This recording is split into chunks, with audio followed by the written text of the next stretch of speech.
You're listening to The Roots, a podcast from Minnesota AMA District 23 ARMCA. I'm your host, Jackie Reese. Let's dive deeper into what makes our district so great. This podcast was prepared by an independent contractor and may not be the views of the Board of Directors of District 23 ARMCA or any of their sponsors or affiliates. Welcome everybody to episode 34 of The Roots from Minnesota AMA District 23 ARMCA. Hey, a quick thank you to a couple of our sponsors before we get started, Fly Racing and Spring Creek MX Park. Welcome everybody to episode 34 of The Roots after a couple weeks off here, I should say. Back in action after an eventful summer for yours truly. We are joined here on episode 34 by Nate Remington. Nate, how are you? Good, how are you? I'm good, thanks. So, you're a Wisconsin native to my knowledge. How did you get to D23 ARMCA and Minnesota motocross racing? Oh man, I don't even know, to be honest. Thinking back, when I started riding, I didn't start till like 15 years old. I was on four-wheelers and stuff when I was younger. And then I was on skateboards, and I had a friend of my dad's who was just like, get off that skateboard and get on a dirt bike. You need to be on a dirt bike. And finally went for it, like 2000s maybe. Got a TTR 225 and just rode that thing to death. And then made too big of a jump to a 252 stroke. 05 CR 252 stroke, I think is what I went to. And it's too big of a jump at the time. So as far as starting racing, I don't know. The tracks were always closer. Minnesota tracks were always closer. And then we had a friend who raced District 23 and just ended up pulling us that way. And then Millville was like the first track we went to watch. And then we went to Hurricane Hills a lot, Mazeppa, Mud Zeppa. So that was like my track back in the day.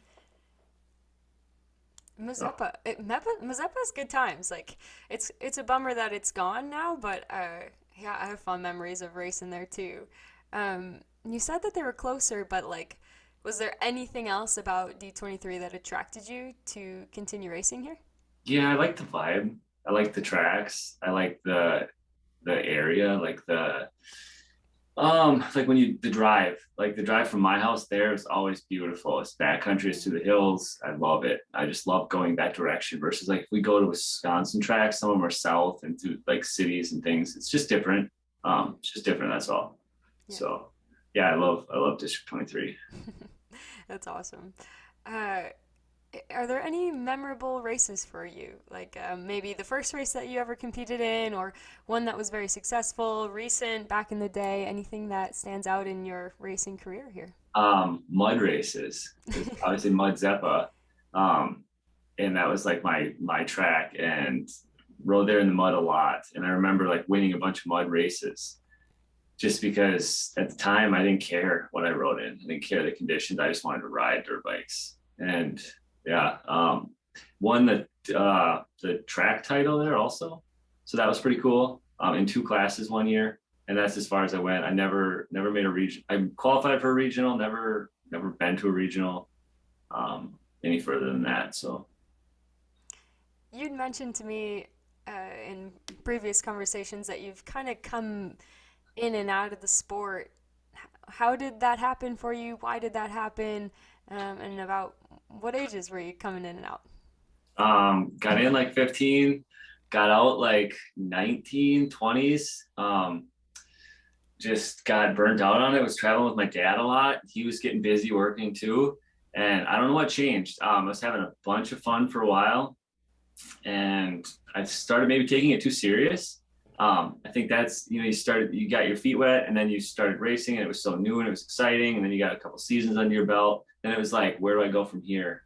And I was talking with Dan Hegman recently, and one of his comments was, have a plan, like have personal goals.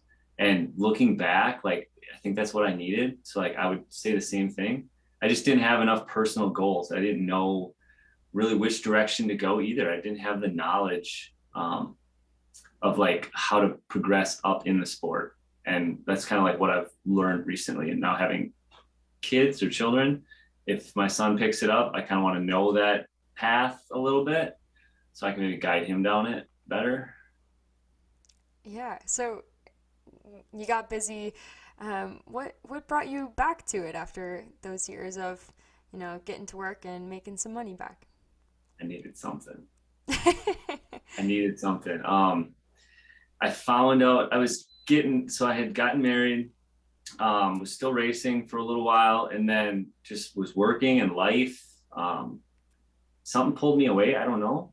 And then started riding on my home track for a while and started track building. I had kind of always had a track since I was a child, but then, or not child, since I was a teenager, and I built it up myself. Um, and we ride quite a bit. Well, then one year I just took it really serious and I just went overhauled the whole track, built it up and had a blast. And I really enjoyed building tracks. I still to this day do. Seeing the dirt shape up, shaping the dirt up, seeing what you can do with dirt. I think it's fantastic. Started doing that and then started riding my own track again. And then just kind of had that desire again and then started training more and then got on a good bike with some good suspension that helped. And then tried a few races again and then was kind of and then once I found out I was going to have children, I think that's what really kicked it in. I kind of skipped back and forth there, but I remember my wife, I was on my pit bike, my wife came outside. I don't know why she chose to tell me it this way, but she told me that she was pregnant with our first child. And I just looked at her and just rode away on the pit bike. I was just such in shock. And after that, I thought I was having a boy. We didn't find out the gender. And something inside of me was like, I'm having a boy. It's just meant to be. It's what I'm gonna have. He's gonna race dirt bikes. Like I'm getting back into it. It's just gonna be that way. I would have bet you my house it was gonna be a boy.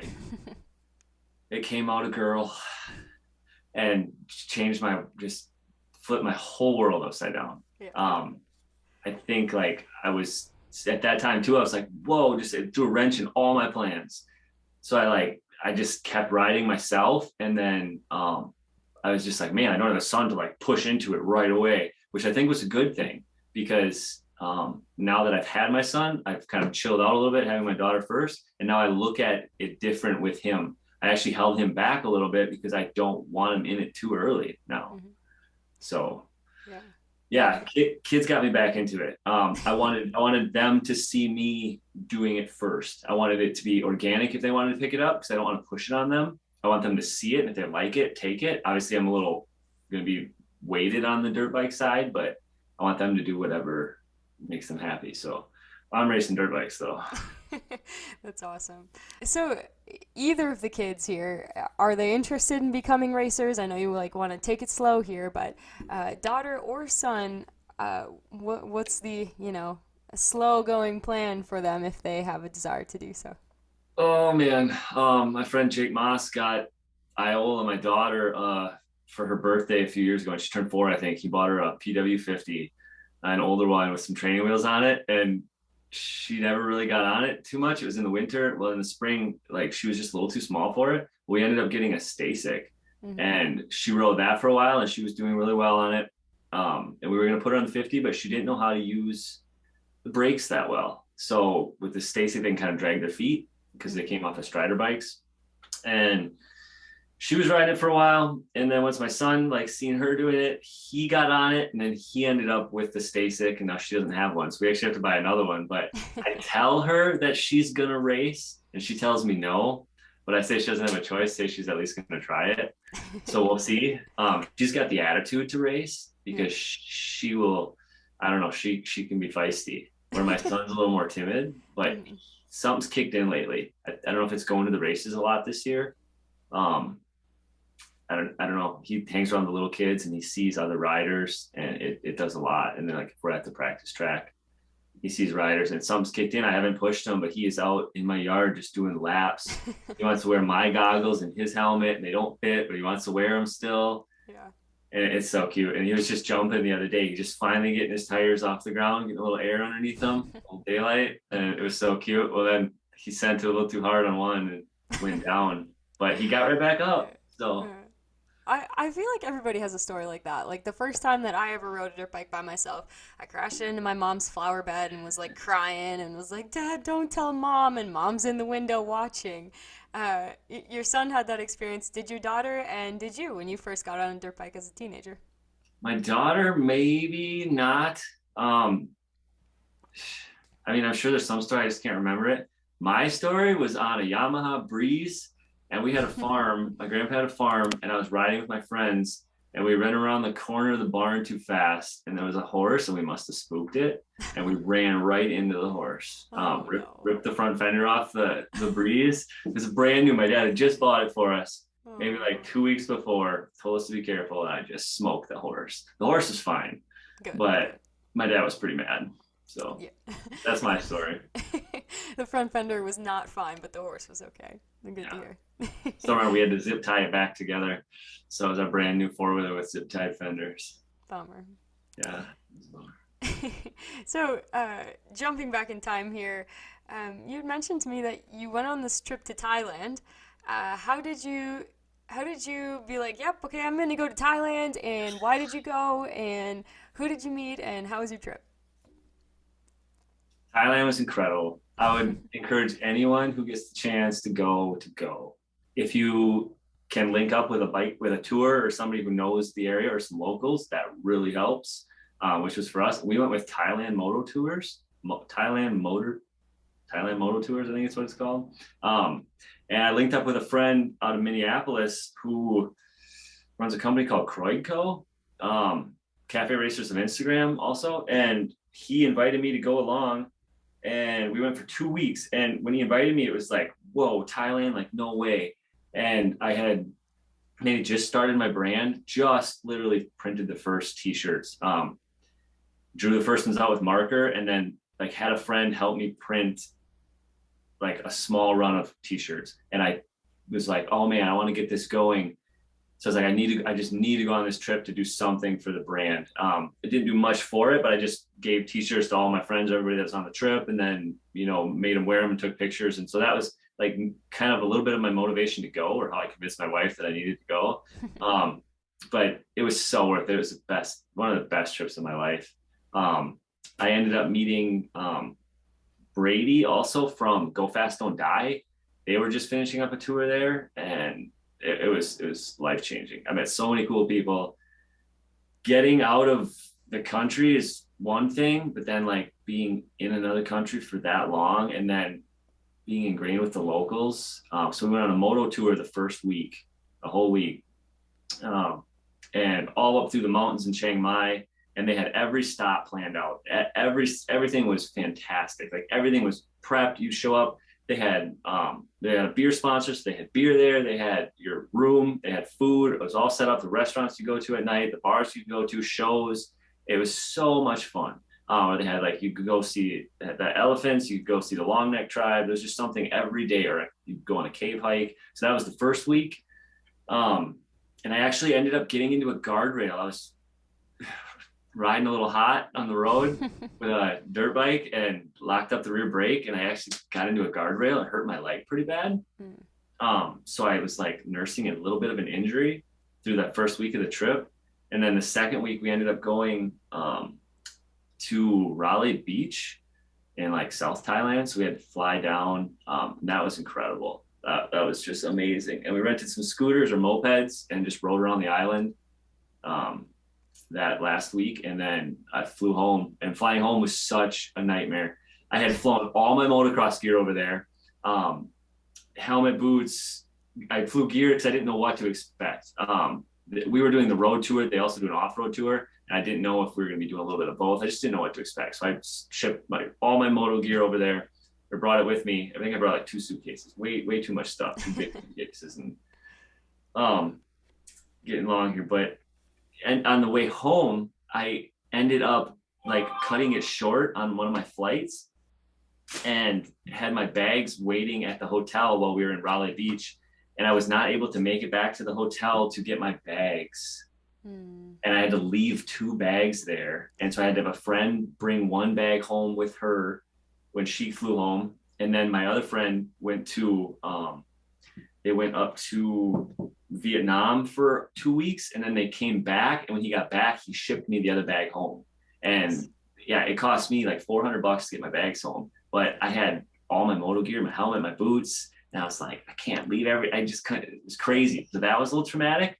I was a newbie to traveling that far. It was like 30-hour flights. So it was wild, but it was life-changing. So that's Thailand. But everybody should go. It was so incredible. And it was so cost-friendly there. At the time, the US dollar was $1 to I want to say 30 Thai dollar, something crazy like that. So you could go out to eat and get 3-4 meals for like one meal here. And we got massages every single day. It was $10 for an hour massage. So we'd go as like groups and we'd get like pedicures, foot massages, everything. It was awesome. So that's awesome. Yeah, I mean, I think that's the dream for everybody, right? To go somewhere, you know, travel the world. Maybe not for everybody, but me also. Travel the world, ride a motorcycle, see some things that you would never see here or in a different culture. And yeah, it sounds particularly awesome. yeah, it really opened my eyes up to it. And then the people I met, and that escalated into me getting like more into racing, and then starting to meet more people in the community, and it just snowballed. So I don't know, I love the people in the community. It's cool. I feel like I belong, you know what I mean? Like growing up, I kind of bounced from thing to thing to thing to thing. And then once I found motocross, like it stuck. And then like I drifted away a little bit, but it like pulled me back. I went back to it when I needed something. Yeah. Yeah, that's awesome. And I think part of that is just how active you are in the community at this point. And you mentioned, you know, before going to Thailand, you started this brand, and now you sell T-shirts at nearly every motocross race here, you know, every motocross track here in D23 ARMCA. Just about everyone. And you have these iconic slogans that, you know, people see all over the place: I heart moto moms and I heart dirt bikes. We've talked about the I heart moto moms thing before, but both those slogans, where did they originate from and what do they mean to you? Oh man. So I heard dirt bikes came first, actually. And I had the idea. I was at work one day, and like I was getting back into motorcycles, and I was prepping the track and doing ride nights, and it was just starting to be super fun again. And I don't know, I've always been entrepreneurial. So I've always started some little business on the side, or had 2 or 3 going, something like that. And none of them, they were all because I was trying to just start a business. None of them were like a passion project. And this one was like passion mixed with business. So I don't know, I had the idea, and I thought, selling T-shirts, no way, like that's not impossible. And I had the idea for I Heart Dirt Bikes, put it on, or I don't think I put it on a T-shirt yet. I had told a friend, I texted a friend about it, and he texted me back and he's like, that's never gonna work. That's retarded. And I was just like, I was shattered, you know what I mean? Literally shattered. And I was just like, no way, like it's gonna work. And then I had like I had a chip on my shoulder after that. I was like, no way, this is gonna, like, no way. So I went and got a black magic marker, a white T-shirt, drew it out on the T-shirt. And I still have the picture from the day I drew it out. Put the T-shirt on, and I loved it. And I was like, let's go. Well, I ended up convincing that same friend, he owned a print shop. And I ended up convincing him to print that first run of T-shirts that I took to Thailand. And I heard Moto Moms didn't come till after that. We were, I think, with some friends at the ride night or something like that. And I want to say a little bit of it came from the influence of Danny Duncan. He had the I Heart Hot Mom shirt. And I looked at that and I was like, whoa. And I seen him selling merch, and it just was mind blowing what he was doing. And I was like, this is crazy. Like, how could I mix my passion with that? And then I was like, the I Heart Hot Mom shirt didn't do anything for me. It just wasn't my vibe. Like, I get it. It's cool. It's funny. I get it. But the Moto Moms, I was like, man, can I do I Heart Moto Moms? And then I was kind of self-conscious about it. And I thought, would people want that? Would they think that it's stupid? Would they think it's too far?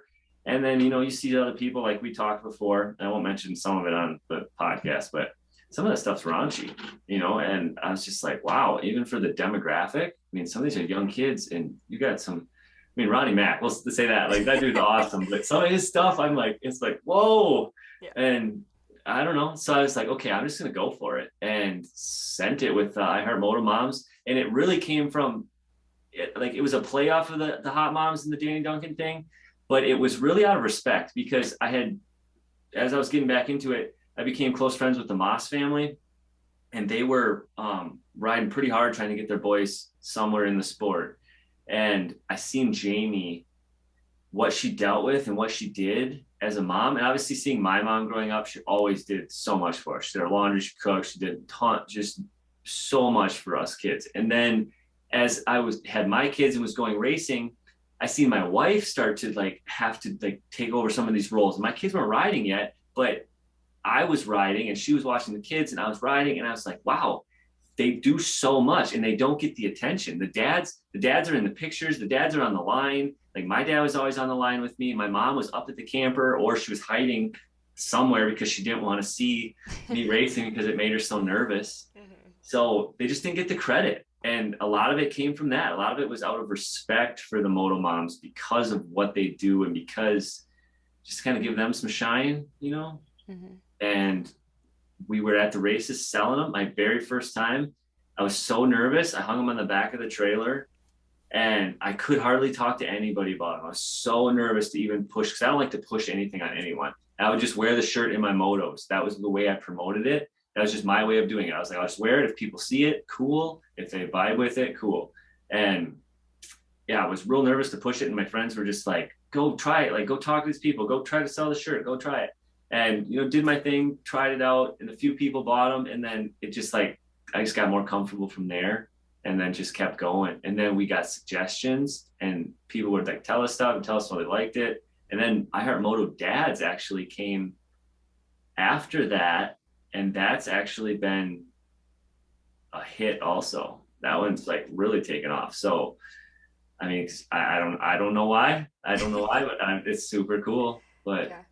yeah, Yeah, I mean, I think anybody that grew up racing and, like you said, watching your parents do all these things for you, like, it takes a lot of work, it takes a lot of time and a lot of money. Like, it just personal experiences here, like, my dad taking off work early to pick me up from school to go to the track. Like, it takes a lot to, even do this on a statewide level, but there's so many people here that take it to the national level or even the professional level in all disciplines of racing that we have here. So I think it's a real testament to the dedication that parents have for their kids, no matter how old their kids are. yeah. Because without that, very few kids would make it in moto without their parents. Yeah. Just that's just the reality of the sport. That's also the cool part of the sport. That's also what I love about it, is that it's your family's involved. It's a place where kind of everybody can feel like they fit in a little bit. And they're just very family orientated, in my opinion. And my family comes with me, my wife, my kids, that obviously. And I love that part about it. My dad, not so much. I think he wants to start coming back to the races. But he works a lot right now. So yeah, we'll see. I'll get him back there eventually. I think once my son starts racing, I think he's really gonna pick it up a little bit more, just because we've done our thing. So I think that'll be kind of rejuvenating for him. So we'll see. Yeah. But yeah, he was at the pro race. He wore the T-shirt. He was all proud. So Nice. cool. Well, up next is I Heart Moto Grandpas, I guess, and Grandmas. I've gotten that suggestion a ton. So like maybe. Yeah, that's I have awesome. one I'm sitting on. I have one I'm sitting on until maybe spring, but it's a banger. Like it's so cool. I cannot wait. I think people are really gonna love it. So Yeah, that's awesome. it's fun. It's So been Nate, fun. what? I said it's been fun. It's been Yeah. a fun little endeavor. I've learned a lot. I've met a lot of people. I've learned how amazing the community is. The people supporting us is absolutely incredible. I can't say thank you enough. Yeah. It's really cool. Yeah. It's very That's humbling. awesome. So what are your goals for this going forward with the company, with your racing, with your kids racing, all this stuff? What does the future look like for you? Sky's the limit. I don't know. I just gonna see where it takes me. That's all. I'm just gonna stay moving forward and see where it takes me. I have some personal goals with it. I don't know if they're for sharing on the pod, but like I want to do the best I can with it because I'm learning business. I'm learning a lot of things from it. Mm-hmm. So like I hope I can take it somewhere. I have some ideas, like I said, to share them with. I don't know if I want to air them out right now because then We're I in don't know. surprise here. Yeah, and I like to show instead of talk about it a little bit more, but Sure. that's just how I operate a little bit better. Yeah. So, I mean, with my kids and stuff, I hope they race. I hope it goes somewhere. I'm just gonna keep doing my thing, and if people keep loving it, I'm just gonna keep going. I hope it grows. I would love to see it in stores or nationwide, or I would love to be a sponsor of the pro race someday. You know what I mean? I'd love to be the title sponsor. It'd be so cool. Yeah. It'd be awesome. But right now, dude, it's just about making those little kids smile. When you have a kid come up and support you and buy your merch, man, I just try to make them feel special, because that's all I wanted when I was racing. That's all I wanted, was for just those fast guys, or for like the older kids, or somebody to pay attention to me. I just, you looked up to, Nick Jackson and Brandon Haas, and there's so many other ones. But when I was racing, those were like some of the guys. And if you got them to say hi to you or talk to you, and Nick, a bunch of times I'd go up to him as a little kid and tell him the thing is awesome to see him ride, and he would give me the time of day, and I thought that was so cool. Yeah. So till this day, I still respect him for that. But and that's all I want. I want to make those kids feel special. I want to make them, I want to encourage them to believe in themselves, because anything's possible. And if I can help with that fulfills me. So yeah. Well spoken. Like a moto dad of any kid at the track. Yeah, because I remember a lot of times, even being on a podcast, like, I don't know, I just wanted someone to, like, because if you weren't winning, you weren't getting attention. Like, really, that's how the sport goes. So fine. That's fine. But I like to do it a little different. I want every single kid to know they're special. Every single kid to know that they have a shot, or they're talented, or, if they put their mind to it, where they could go, what they could do. Because who knows, dude? Like, look at the riders that have come out of Minnesota, and it's amazing. It's absolutely amazing. Yeah. Sorry, that got long, but I'm passionate about that. That's okay. I think that's a great conclusion to the podcast. Believe in yourself, and you can do anything you want to do. Yep, let's go. Well, Nate, thank you. It's been great chatting, and thank you everybody else for joining us for this episode of The Roots. Thank you. Thanks everybody else for joining us. We'll see you in a couple weeks for another episode of The Roots. And hey, a quick thank you to a few of our sponsors here at D23 ARMCA: Fly Racing, Spring Creek MX Park, Brim Bender's Raceway, and The Shed Shop. Thanks for joining us. Catch us every other Monday wherever you get your podcasts, as well as on our YouTube page.